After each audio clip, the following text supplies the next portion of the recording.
Hi hello friends, அஸ்ஸலாமு அலைக்கும். Welcome to my HP channel. இப்போ நம்ம என்ன பார்க்க போகிறோன்னா, பானிபூரி மசாலா எப்படி செய்கிறதுன்னு பார்க்க போகிறோம்.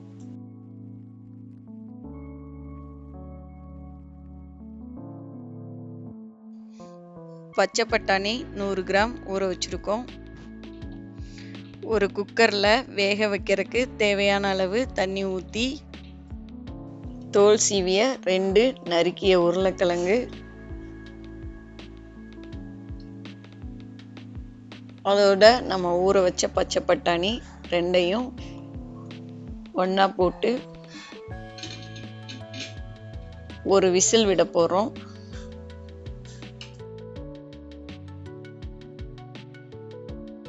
இது விசில் வரட்டும். அதுக்குள்ள ஒரு ஜார் எடுத்து 25 கிராம் புதினா தழை,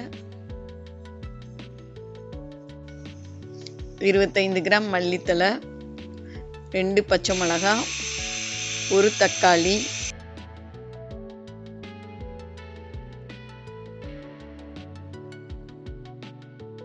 எல்லாத்தையும் சேர்த்து நல்லா அரைச்சி எடுத்துக்கிட்டோம்.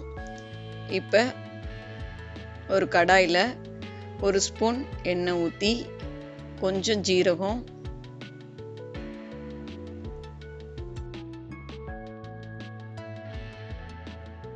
ஜீரகம் பொரிஞ்சிருச்சு. இப்போ நம்ம அரைச்சி எடுத்த விழுது அதோட சேர்த்திக்கிறோம்.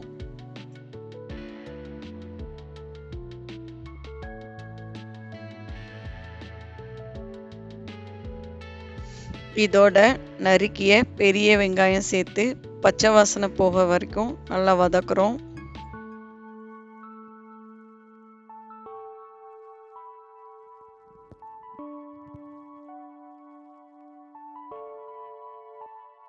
கொஞ்ச நேரம் வதக்கினதுக்கு பின்னாடி 1/2 ஸ்பூன் பூண்டு பேஸ்ட்டு, 1/2 ஸ்பூன் இஞ்சி பேஸ்ட்டு,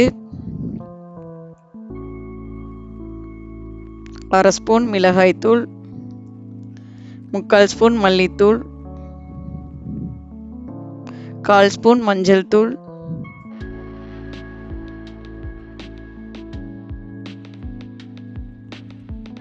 பட்டை, ஏலக்காய், கிராம்பு பொடி 1/4 ஸ்பூன்,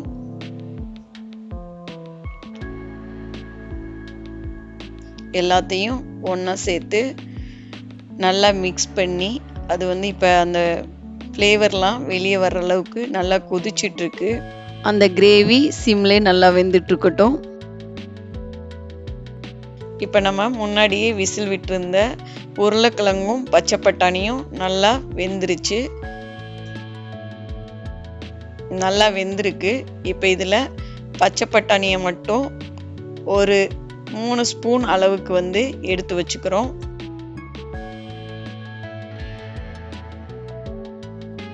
மீதம் இருக்கிற உருளைக்கிழங்கையும் பச்சை பட்டாணியும் ஒரு ஜாரில் போட்டு ஒரு சுத்து விட்டு எடுத்துக்கலாம். இப்போ எடுத்த இந்த பேஸ்ட்டை முன்னாடியே நம்ம சிம்மில் வச்சுருந்த அந்த கிரேவியோட ஒன்றா கலந்துக்கலாம்.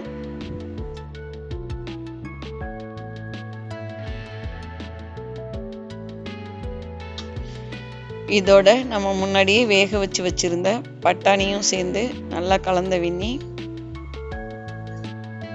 தேவையான அளவு உப்பு சேர்த்து 2 கொதி வந்ததும் ஸ்டவ்வை ஆஃப் பண்ணிடலாம்.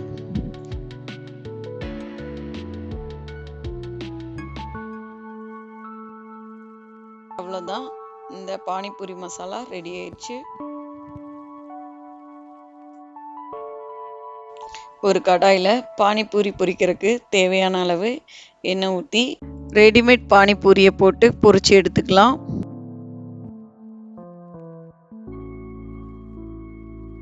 இப்போ இந்த பூரி நல்லா கிறிஸ்பியாக பொரிஞ்சிருச்சு. இதோட நம்ம செஞ்சு வச்சிருந்த மசாலாவை சேர்த்து பானிபூரி சாப்பிட்றதுக்கு தயாராகிடுச்சு. இந்த வீடியோ லைக் பண்ணுங்கள், ஷேர் பண்ணுங்கள், கமெண்ட் பண்ணுங்கள். மறக்காமல் மை ஹெச்பி சேனலை சப்ஸ்கிரைப் பண்ணுங்கள். நன்றி.